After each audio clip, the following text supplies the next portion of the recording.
Good evening, shining stars. Welcome back to our reading corner. And I hope you had a lovely day and that you're ready to get cozy, and pick up where we left off in Alice's Adventures in Wonderland. And let's get ourselves comfortable in our reading chair, and you get yourself comfortable. While you do that, I'll ask about your day. How was your day? I hope you had a great day. I hope everybody's doing very well, and hopefully this will be nice and relaxing, and maybe, pardon me, by the end of it, I might even be able, pardon me with the camera, always, to help you drift off to sleep. So let's pick up where we left off. And where were we, friends? We were starting chapter 5. Ooh, yeah, I'm excited because I do love, and here's a picture. I actually had this exact illustration on a Zippo lighter, I believe, when I was a teenager. So many different variations of this picture, but this is the one that I remember the most. Love this part. Who are you? Yes. Here we go. Chapter 5. Advice from a Caterpillar. The caterpillar and Alice looked at each other for some time in silence. At last, the caterpillar took the hookah out of its mouth and addressed her in a languid, sleepy voice. "Who are you?" said the caterpillar. This was not an encouraging opening for a conversation. Alice replied rather shyly, I hardly know, sir. Just at present, at least I know who I was when I got up this morning. But I think I must have been changed several times since then. What do you mean by that? Said the caterpillar sternly. Explain yourself. I can't explain myself, I'm afraid, sir, said Alice, because I'm not myself, you see. I don't see, said the caterpillar. I'm afraid I can't put it more clearly, Alice replied very politely, for I can't understand it myself to begin with, and being so many different sizes in a day is very confusing. It isn't, said the caterpillar. Well, perhaps you haven't found it so yet, said Alice, but when you have to turn into a chrysalis, you will someday, you know, and then after that into a butterfly. I should think you'll feel it a little queer, won't you? Not a bit, said the caterpillar. Well, perhaps your feelings may be different, said Alice. All I know is it would feel very queer to me. You, said the caterpillar contemptuously. Who are you? Which brought him back again to the beginning of the conversation. Alice felt a little irritated at the caterpillars making such very short remarks, and she drew herself up and said very gravely, I think you ought to tell me who you are first. Why? Said the caterpillar. Here was another puzzling question, and as Alice could not think of any good reason, and the caterpillar seemed to be in a very unpleasant state of mind, she turned away. Come back, The caterpillar called after her. I have something important to say. This sounded promising, certainly. Alice turned and came back again. Keep your temper, said the caterpillar.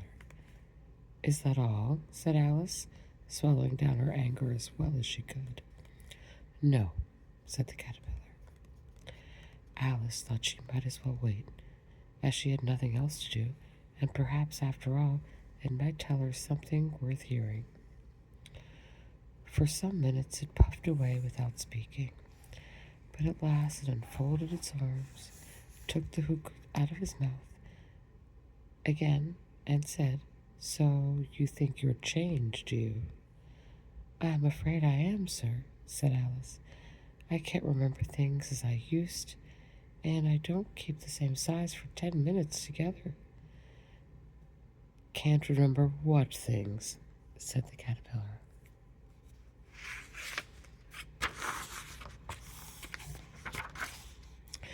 Well, I've tried to say, How doth the little busy bee? But it all came different, Alice replied in a very melancholy voice. Repeat, you are old Father William, said the caterpillar. Alice folded her hands and began. You are old Father William, the young man said, and your hair has become very white, and yet you incessantly stand on your head. Do you think at your age it is right? In my youth, Father William replied to his son, I feared it might injure the brain, but now that I'm perfectly sure I have none, why, I do it again and again.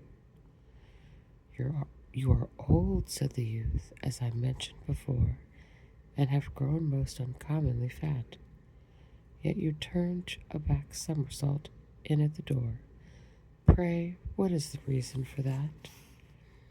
In my youth, said the sage, as he shook his grey locks, I kept all my limbs very supple. By the use of this ointment, 1 shilling the box. Allow me to sell you a couple. You are old, said the youth, and your jaws are too weak for anything tougher than suet. Yet you finished the goose with the bones and the beak. Pray, how did you manage to do it? In my youth, said his father, I took to the law and argued each case with my wife, and the muscular strength with which it gave to my jaw has lasted the rest of my life. You are old, said the youth.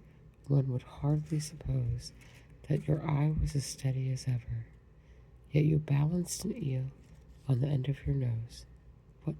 What made you so awfully clever? I have answered 3 questions, and that is enough, said his father. Don't give yourself airs. Do you think I can listen all day long to such stuff? Be off, or I'll kick you downstairs. That is not said right, said the caterpillar. Not quite right, I'm afraid, said Alice, timidly. Some of the words have got altered. It is wrong from beginning to end, said the caterpillar decidedly, and there was a silence for some minutes. The caterpillar was the first to speak. What size do you want to be? He asked. Oh, I'm not particular as to size, Alice hastily replied. Only one doesn't like changing so often, you know. I don't know, said the caterpillar. Alice said nothing. She had never been so much contradicted in all her life before, and she felt that she was losing her temper. Are you content now? Said the caterpillar. Well, I should like to be a little larger. Sir, if you wouldn't mind, said Alice. 3 inches is such a wretched height to be. It is a very good height indeed, said the caterpillar angrily, rearing itself upright as it spoke. It was exactly 3 inches high. But I'm not used to it, pleaded poor Alice in a piteous tone, and she thought to herself, I wish the creatures wouldn't be so easily offended. You'll get used to it in time, said the caterpillar, and it put the hookah into its mouth and began smoking again. This time, Alid waited patiently until it chose to speak again. In a minute or two, the caterpillar took the hookah out of its mouth and yawned once or twice and shook itself. Then it got down off the mushroom and crawled away into the grass, merely remarking as it went, "One side will make her grow taller, the other side will make her grow shorter." One side of what? The other side of what? Thought Alice to herself. Of the mushroom, said the caterpillar, just as if she had asked it aloud, and in another moment it was out of sight. Alice remained looking thoughtfully at the mushroom for a minute, trying to make out which were the two sides of it. As it was perfectly round, she found this a very difficult question. However, at last she stretched her arms around it as far as they would go, and broke off a bit of the edge with each hand. "And now, which is which?" she said to herself, and nibbled a little of the right-hand bit to try the effect. The next moment she felt a violent blow underneath her chin. It had struck her foot. She was a good deal frightened by this very sudden change, but she felt that there was no time to be lost, as she was shrinking rapidly, so she set to work at once to eat some of the other bit.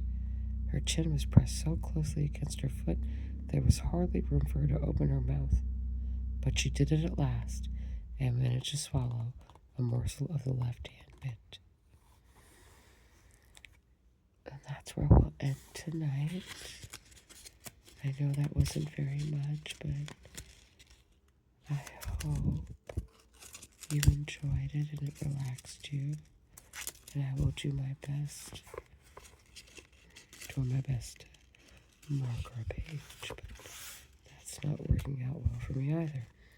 Okay, I will do my best to keep up with reading every night with you guys, but at the very least, it will always be, unless there's some kind of emergency, I don't know, Sundays, Mondays, and Tuesdays, always. And I am going to try for Wednesdays and Thursdays as well. And I am so happy you got to join me tonight. I hope that this helped you relax, drift off a little bit. And I will see you soon. My beautiful, shining stars. Again, thank you so much for listening and for watching.